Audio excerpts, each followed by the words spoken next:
प्रभु यीशु मसीह के पवित्र नाम में आप सबको जय मसीह की। परमेश्वर का धन्यवाद करता हूँ कि परमेश्वर ने आज हमें एक और मौका दिया है कि हम उसकी आराधना, उसकी स्तुति और प्रशंसा करें।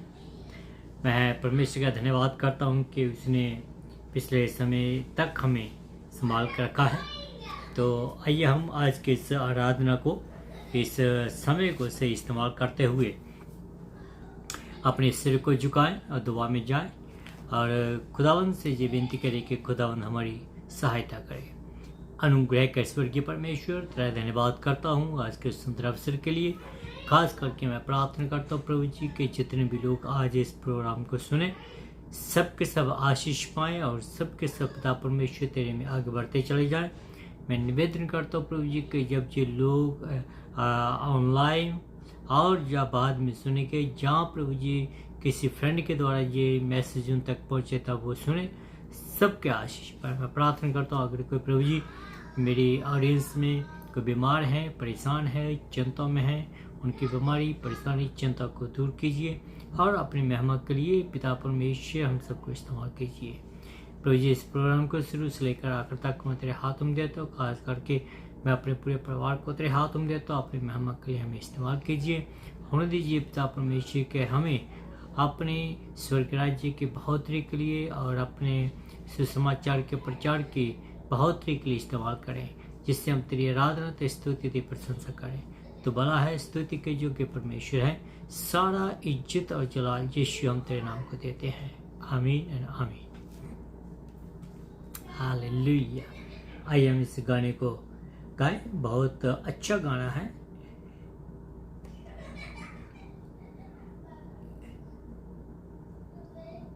यीशु मेरे, very good song.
east to the west, Mumbai to Cali, for the rest of my life, one love inside me.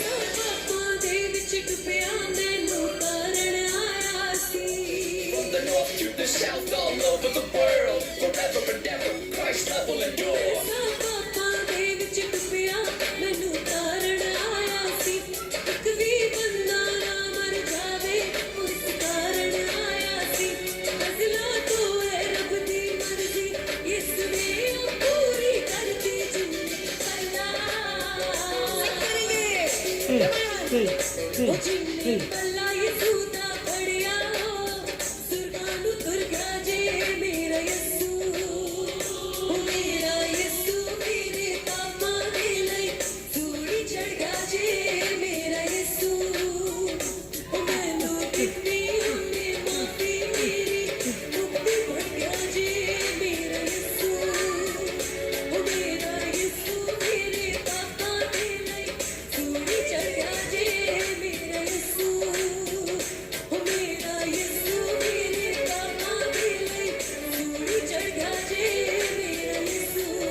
Hallelujah hallelujah.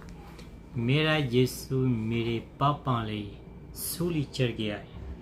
The same Jesus Christ is your Jesus Christ. वही यीशु है जो मेरे और आपके लिए मरा। तो आइए हम अपने वचन की ओर बढ़ते हैं। हमारा जो आज का वचन है वो हमें मिल गया फिलिपियों की किताब, उसका 4 अध्याय, उसकी 6 और 7 आयत के बीच में लिखा है, किसी भी बात की चिंता मत करो, परंतु हर एक बात में तुम्हारे निवेदन, प्रार्थना और विनती के द्वारा धन्यवाद के साथ परमेश्वर के सम्मुख उपस्थित किए जाएं। तब परमेश्वर की शांति जो सारी समझ से परे है तुम्हारे हृदय और तुम्हारे विचारों को मसीही यीशु में सुरक्षित रखे। खुदावंत अपने वचन के पढ़े और सुनिए पर आशीष दे। आमीन। सबसे पहले मैं आप सबको प्रभु यीशु मसीह के पवित्र नाम में जय मसीह की कहता हूँ और good morning, good afternoon, good evening और गुड नाइट कहता हूँ, जहाँ जहाँ भी हैं उसके मुताबिक। और इसके साथ साथ मैं आप सबका इस प्रोग्राम में द लिविंग वाटर प्रोग्राम जो हर सैटरडे संडे पास्टर जूनस मसीह यूएसए के द्वारा आप तक पहुंचाया जाता है और आप लोग इस प्रोग्राम को बाखूबी पसंद करते हैं, इसलिए मैं आपका धन्यवाद करता हूँ। परमेश्वर भला है और स्तुति के योग्य परमेश्वर है। मैं साथ ही साथ उन लोगों का धन्यवाद करता हूँ जो लोग इस सेवकाई में आगे बढ़ रहे हैं और इस सेवकाई के द्वारा आशीष पा रहे हैं और जो इस सेवकाई के अंग हैं। मेरी आप सब लोगों के लिए ये विनती है कि आप भी खुदावन से मेरे लिए, मेरे परिवार के लिए प्रार्थना करें। तो जैसे हम अपने टॉपिक की ओर बढ़ते हुए कुछ खास बातें आज मैं आपके सामने रखना चाहूँगा।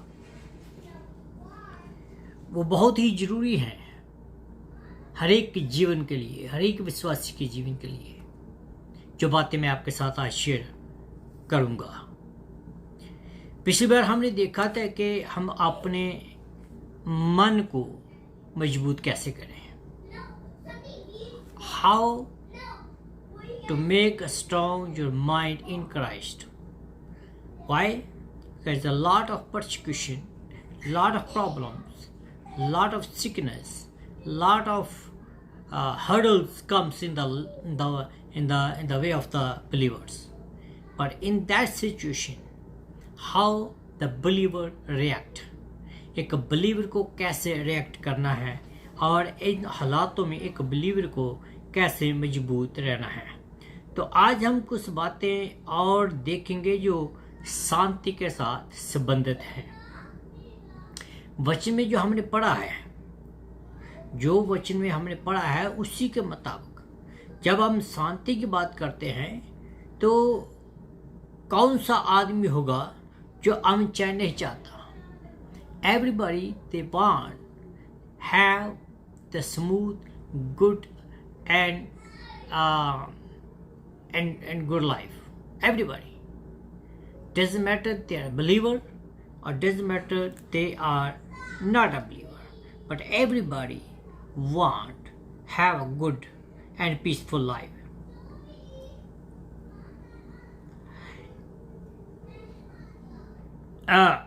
तो बाइबल में 3 किस्म की शांति की बात कही गई है। अगर मैं आपको उन 3 बातों के बारे में बताऊं, पहला आप देख सकते हैं रोमन की किताब उसका 5 अध्याय उसकी 1 आयत के मुताबिक खुदावंद की शांति उद्धार के द्वारा आती है।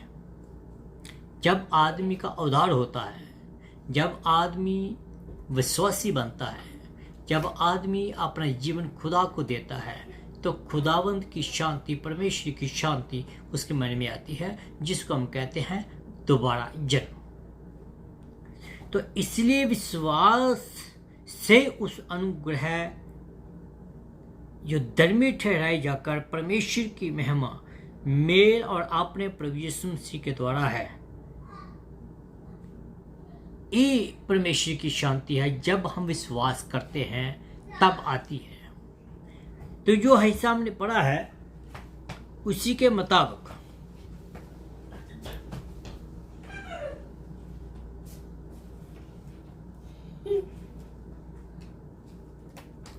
जो हिस्सा हमने पढ़ा है उसी के मुताबिक हम हर एक चीज में उस संपूर्ण समर्पणता की बात करते हैं। ठीक है। तो जो तीसरी बात मैं आपको ये बताना चाहता हूं वो हमें मिलती है यशायाह नबी की किताब 2 अध्याय की 1 से लेकर 4 तक, जिसमें लिखा है परमेश्वर की शांति पृथ्वी पर तब आएगी जब यीशु मसीह अपने सारे जालो जलाल पर आएगा।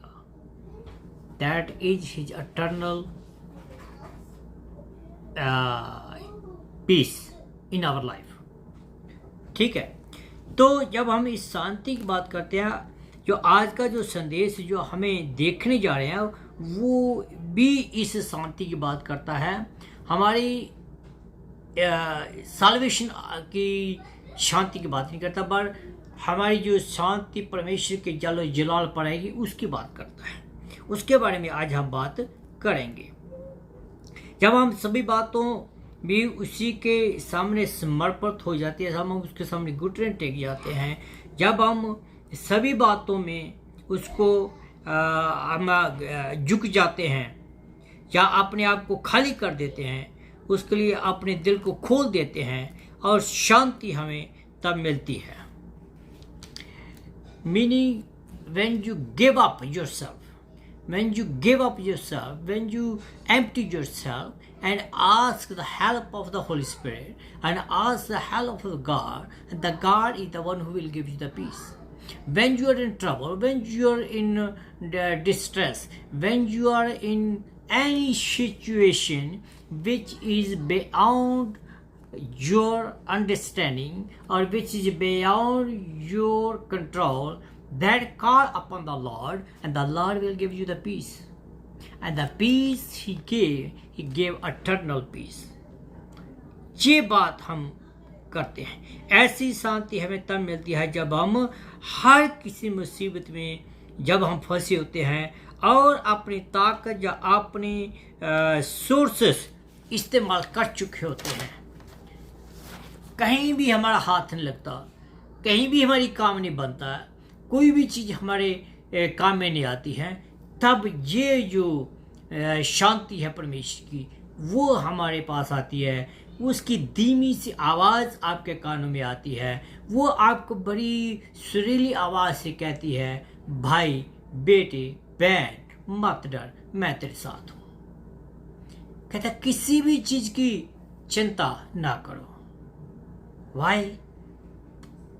Because God himself, he promised that he will be with you now and forever. वो खुदा जो ज़मीन और आसमान को छोड़कर आपके लिए आया, वो कहता है कि मैं तुम्हारे साथ हूँ। तब परमेश्वर जब कोई हालात आपके सामने जो दिखाई देते नहीं, कोई आंसर आपको दिखाई देता है, तब परमेश्वर आपको बुलाता है, तब परमेश्वर अपनी शांति देता है, तब परमेश्वर आपको अपने गले लगाता है, तब परमेश्वर आपके साथ गुफ्तगू करता है। और इमेजिन दैट मोमेंट जब परमेश्वर की शांति आपके मन में आती है, यू टोटली फॉरगेट एवरीथिंग। आप अपने हालातों को भूल जाते हैं, आप अपनी परेशानियों को भूल जाते हैं, आप अपनी हर एक सर्कमस्टेंसेस को भूल जाते हैं और उस शांति में लवलीन हो जाते हैं। वो शांति जो परमेश्वर की शांति है, ये वो शांति है जो हमारी चिंताओं के ऊपर हैवी हो जाती है और ये हमें ईश्वर की इच्छा के आराम में ले जाती है। और जब हम ये नहीं देख पाते कि आगे क्या होगा, ऐसी शांति आपके लिए, हमारे पास एक कुंजी है इसे शांति को पाने के लिए। वो कुंजी जो है वो मैं आपके सामने रखना चाहूंगा। पहला है कि हमारा आभारी दिल, हमारा हृदय, हमारा आभारी मन, धन्यवाद बहुत ही महत्वपूर्ण थीम है। इस शांति को पाने के लिए जो कुंजी है एक, उस कुंजी को मैं आपके सामने रखना चाहूंगा। पूरी बाइबल में 140 बार ये शब्द आया है। भजन संहिता 103 में दाऊद इसके बारे में बताता है, कहता है कि उसकी आशीर्वाद की सूची अटूट है और उन्हें हमारे अपराध के उन्हें हमारे धन्यवाद के योग्य बनाती है। दानियल किसके बारे में क्या कहता है, वो इसके बारे में प्रीच करता है 6 अध्याय उसके 10 आयत के बीच में, जब आप परीक्षों के बीच में हो तब भी वचन कहता है दानियल धन्यवाद देने की शक्ति को प्रदर्शित करता है। मीनिंग कि अगर आपने शांति को पाना है तो जैसे दाऊद धन्यवाद की भेंट चढ़ाता है, जैसे दानियल धन्यवाद की भेंट चढ़ाता है, जैसे पालूस जो है वो थस्सलुनीकियों की किताब के बीच में परमेश्वर जीवन के सभी सूत्रों में और हर एक समय हमारे अंदर धन्यवाद का हिस्सेदारी का है। पालूस भी थस्सलुनीकियों की कलीसिया को कहता है कि ऐसा ही करें और ऐसा करने की हमें वो आज्ञा भी देता है। पुरुष कहता है और अपेक्षा भी हमारे से यही करता है कि आज मैं आपके साथ जो शांति की कुंजी है उसके बारे में और ज़्यादा थोड़ा आगे बढ़ूंगा, ताकि आप परमेश्वर की शांति को अपने जीवन में, अपने परिवार के जीवन में, अपने बिजनेस के जीवन में, अपने कलीसियाओं के जीवन में जो शांति, परमेश्वर की शांति है, उसका अनुभव कर सकें।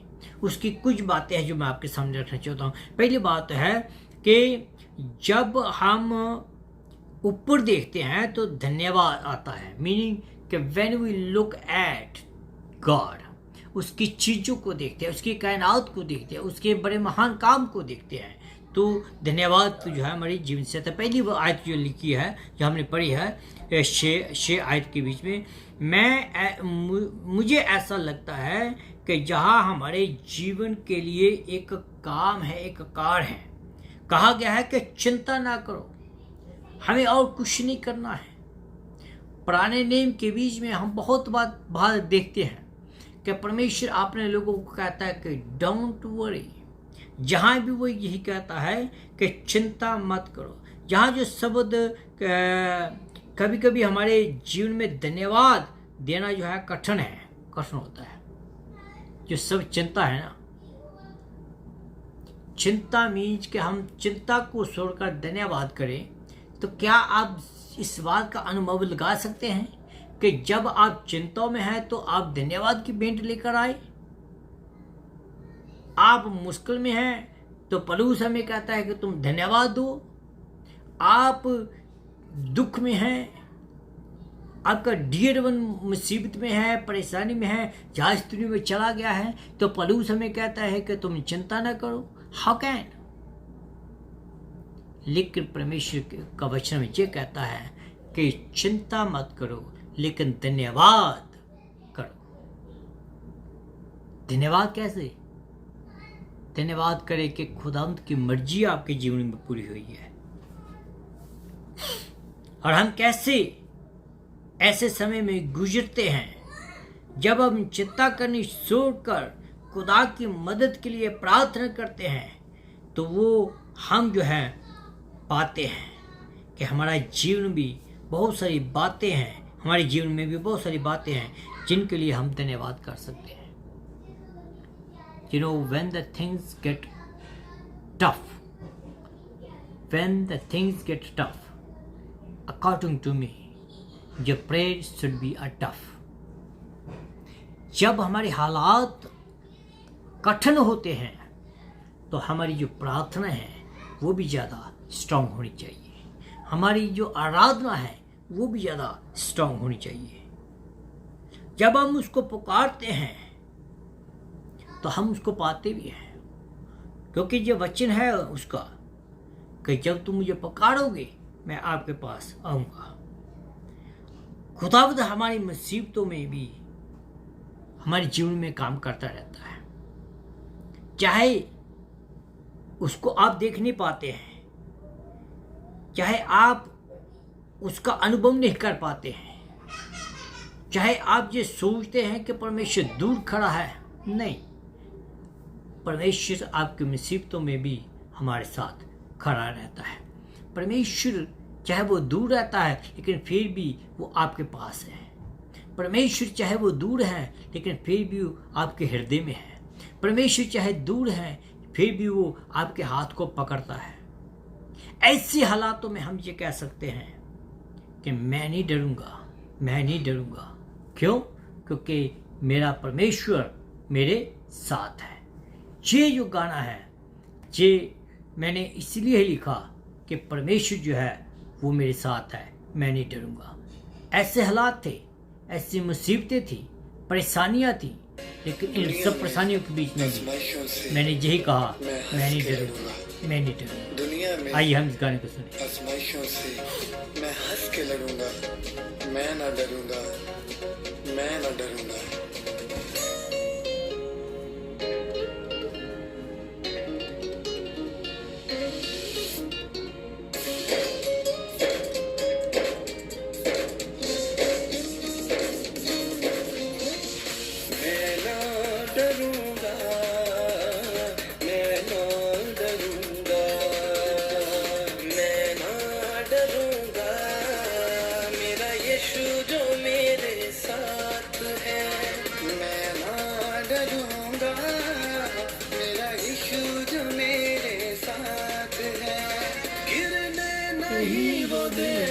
मुझको हमें मेरा हाथ है, गिरने नहीं वो देगा मुझको, हमें मेरा हाथ है। मैं ना डरूंगा, मेरा यीशु जो मेरे साथ है। मैं ना डरूंगा, मेरा यीशु जो मेरे साथ है।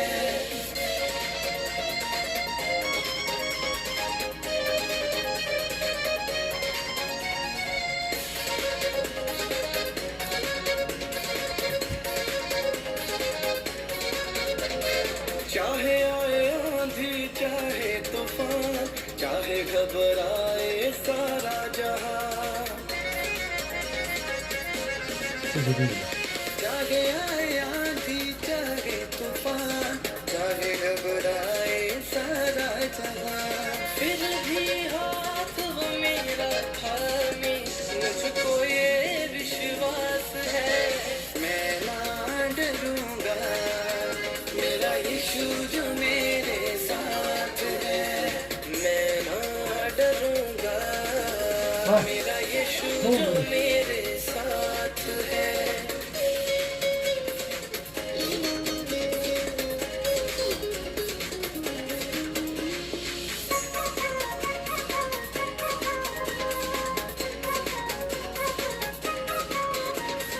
मेरे छुपने की जगह है वो और मेरी ऊंची चट्टान है वो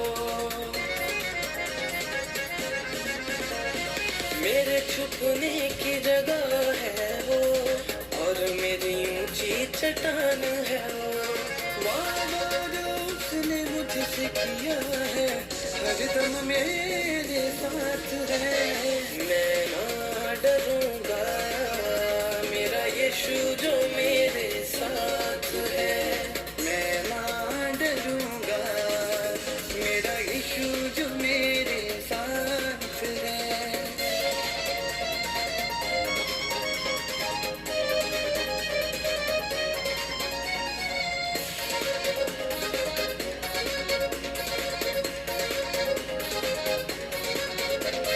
चाहे हो अंधेरी आज की रात होगी कल एक नई सुबह की शुरुआत चाहे हो अंधेरी आज की रात होगी कल एक नई सुबह की शुरुआत धरती अंबर जो कुछ उसमें सब कुछ उसके हाथ है मैं ना डरूंगा मेरा यीशु जो मेरे साथ है मैं ना डरूंगा मेरा यीशु जो मेरे साथ है मेरा यीशु जो मेरे साथ है मेरा यीशु जो मेरे साथ है हालेलुया हालेलुया। मैं न डरूंगा क्योंकि परमेश्वर यीशु जिसके ऊपर मैं ईमान रखता हूँ वो मेरे साथ है। तो हम बात कर रहे थे कि हम चिंता ना करें बल्कि हम धन्यवाद की भेंट लाएं। जब आप अपने चार सफेरे देखते हैं तब आप धन्यवाद की भेंट लाते हैं। 6 आयत जो हमने पढ़ी है इस आयत को हम थोड़ा और लाइब्रेट करें, इसको थोड़ा और एक्सपेंड करें, इसको थोड़ा और बढ़ाएं तो वहाँ लिखा है कि हम परमेश्वर के नज़दीक में रहते हुए और हर एक रिश्ते में पूरी रीति से उस पर हम निर्भर करें। That what it mean. उसके साथ रहते हुए हर एक रिश्ते में हर एक मुसीबत में हम सिर्फ और सिर्फ उस पर निर्भर करें। हाँ, एक बात मैं जरूर आपको बताना चाहता हूं कि in any condition in our sources और how our own strength will not work at all. I have experience in my own life and I have seen the people who have that experience and they can testify that. And I myself is testing 5 for you, front of you. तो हर एक रिश्ते में हम पूरी रीति पर उस पर निर्भर रहें। जब हम चिंता करनी छोड़ देते हैं और उसके रिश्तों में जो आशीषें हमारे पास हैं तो हम पाते हैं कि हम धन्यवादी लोग हैं। When you see in very detail of God's work, जब हम परमेश्वर के कामों को बड़ी बारीकी से अपने जीवन में देखते हैं, जहाँ हम अपने रिश्तों में उसके कामों को बड़ी नज़दीकी से देखते हैं और हम उनके आशीषों को बड़ी बारीकी से देखते हैं जो उसने हमें दी है, तब हमें पता चलता है कि हम कितने भाग्यशाली लोग हैं, हम कितने धन्यवादी लोग हैं, हम कितनी आशीष पाए हुए लोग हैं। और इसलिए हम अपनी चिंता को छोड़कर उसकी आशीषों की ओर हमें ध्यान देने की जरूरत है। और जैसे दाऊद जो हमने पहले पढ़ा है 100 ज़बूर उसकी 3 आयत के बीच में, वो क्या करता है, वहाँ वो खुदावंद की आशीषों को गिनता है, वो खुदावंद की आशीषों की ओर अपना ध्यान देता है। वो क्या करता है, पहली बात वो खुदावंद की माफ़ी की ओर ध्यान देता है, खुदावंद की माफ़ी जो है उसकी ओर ध्यान देता है। फिर वो आत्मिक जीवन की ओर ध्यान देता है। फिर वो अपने रिश्ते जो खुदा के साथ है उसकी ओर ध्यान देता है, आशीषों की ओर, परिपूर्णता की ओर, सामर्थ्य की ओर, खुदा के वचन की ओर, खुदा की ना खत्म होने वाली महिमा की ओर वो ध्यान देता है। हमारे पारिवारिक रिश्ते जो खुदा के साथ है उसकी ओर ध्यान देता है। फिर वो खुदा की सहनशीलता के बारे में देखता है, यानी कि जो कुछ भी उसमें है, कहता है कि हमें उनके बारे में सोचना चाहिए। और जब हम उन चीज़ों को जब सोचते हैं तो धन्यवाद की भेंट जो है वो अपने आप ही हमारे जीवन से निकलती है। कई लोग हैं, सब कुछ होता भी है, लेकिन फिर भी वो कहते रहते है नहीं, है नहीं, है नहीं। और कई लोग ऐसे भी हैं जो होता भी नहीं है, फिर भी वो कहते हैं खुदावंद का शुक्र है, जहाँ भी खुदा ने रखा खुदा का शुक्र है, खुदा देखता है, खुदा को मालूम है क्या करना है क्या नहीं करना है। तो इसलिए आयत 6 के बीच में बताया गया है कि प्रार्थना में हमें अधिकार मिलता है। धन्यवाद प्रार्थना के कार्य की अपेक्षा के त्वत को जोड़ता है। धन्यवाद वो हमारे विश्वास को उभारता है कि जो प्रार्थना हमने की है उसका उत्तर पाने का, आंसर पाने का, जवाब जो है पाने का, वो क्या करता है, हमारे जीवन में का उम्मीद लाता है। जरा ये सोचिए कि खुदा ने आपके जीवन में कौन कौन सी आशीषें दी हैं। आशीषों के ऊपर ज्यादा ध्यान दें, ना कि उन चीजों के ऊपर जो आपके पास नहीं है। जैसे फाइनेंशियली खुदा ने आपको आशीष दी है, फिजिकली खुदा ने आपको आशीष दी है, स्पिरिचुअली खुदा ने आपको आशीष दी है, परिवार के रूप में खुदा ने हमें आशीष दी है, स्वर्ग में घर के रूप में खुदा ने हमें एक आशीष दी है।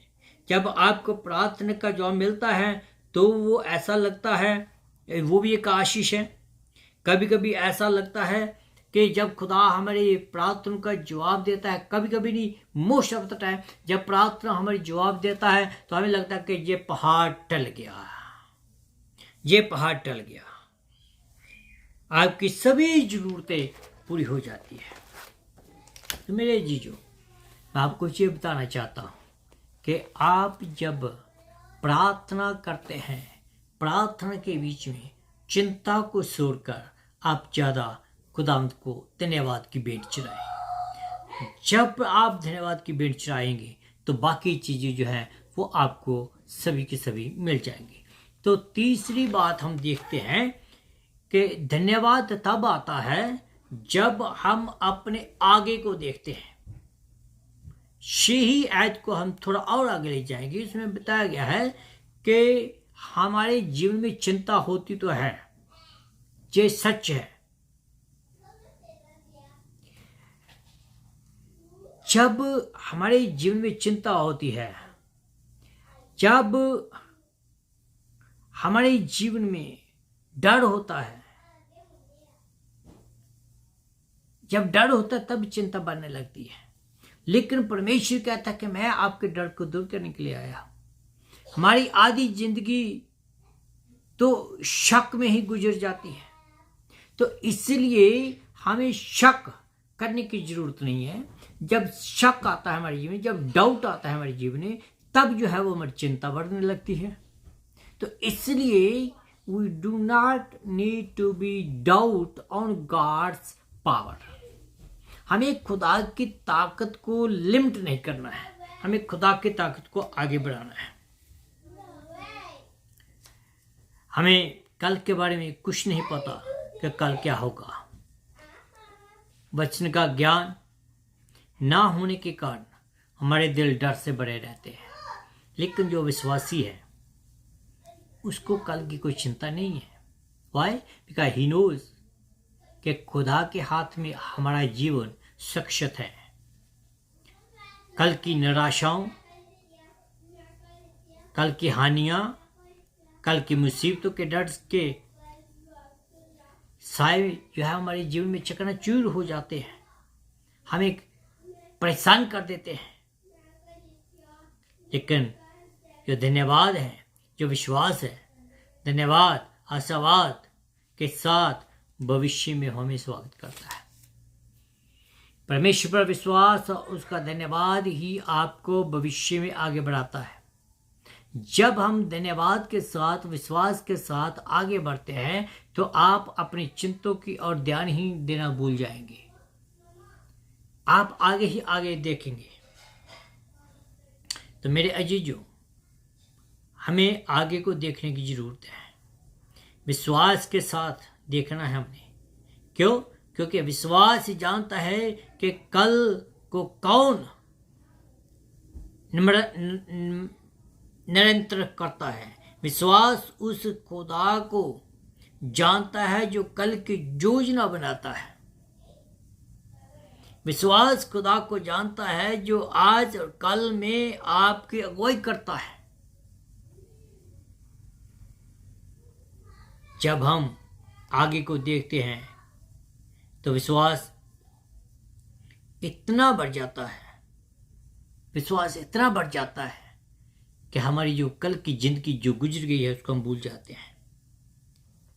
जब हम विश्वास की बात करते हैं तो 8वें ही पद के बीच में लिखा है, विश्वास उन बातों पर आंखें लगाता है जो परमेश्वर को महिमा देने वाली है। जो हमारा विश्वास है वो हमारी कामियों को, हमारी फेलियर को ऊपर ध्यान नहीं देता, बल्कि उन बातों की ओर ध्यान देता है जो कि उसको महिमा देने वाली हो। और खुदा के लोगों को खुदा के पास लाने के लिए विश्वास है। वो हमेशा ये बात सोचता रहता है कि मैं किसी न किसी को परमेश्वर के वचन के बारे में बताऊं। विश्वास तब आभारी होता है जब वह भविष्य का सामना करता है, क्योंकि विश्वास का संबंध कल से ही नहीं होता। विश्वास खुद को खुदा के रूप में देखने में संतुष्ट होता है। हमें ये जानने की जरूरत है कि कल की जो निराशा है उसमें देखने की जरूरत है, बल्कि कल के भविष्य को देखने कल की जरूरत है। कल के जो आशीषें हैं उनको देखने की जरूरत है। तो मेरे अजीजों, विश्वास जानता है कि हमारा जीवन किसके हाथ में है। जब हम अपनी निगाहें प्रभु पर लगाते हैं तो आप धन्यवाद के साथ भविष्य का सामना कर सकते हैं। भविष्य में हर एक मुश्किल का सामना कर सकते हैं। एट प्रेजेंट टाइम में आप हर एक मुश्किल का सामना विश्वास के साथ कर सकते हैं। लिखा है, चिंता मत करो, बल्कि आपकी प्रार्थनाएं धन्यवाद और विश्वास के साथ उसके सामने प्रस्तुत की जाएं। विश्वास के साथ। विश्वास किस बात का? विश्वास इस बात का कि मेरा परमेश्वर मेरी चिंताओं से ज्यादा ताकतवर है। मेरा परमेश्वर मेरी चिंताओं को दूर करने की सामर्थ्य रखता है। इसलिए हमें इधर उधर देखने की जरूरत नहीं है, बल्कि हमें अपनी आंखें खुदा के ऊपर लगाने की जरूरत है। तो आइए हम एक और गीत सुने। बहुत प्यारा गाना है।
आइए हम अपने सिर को झुकाएं, दुआ में जाएं।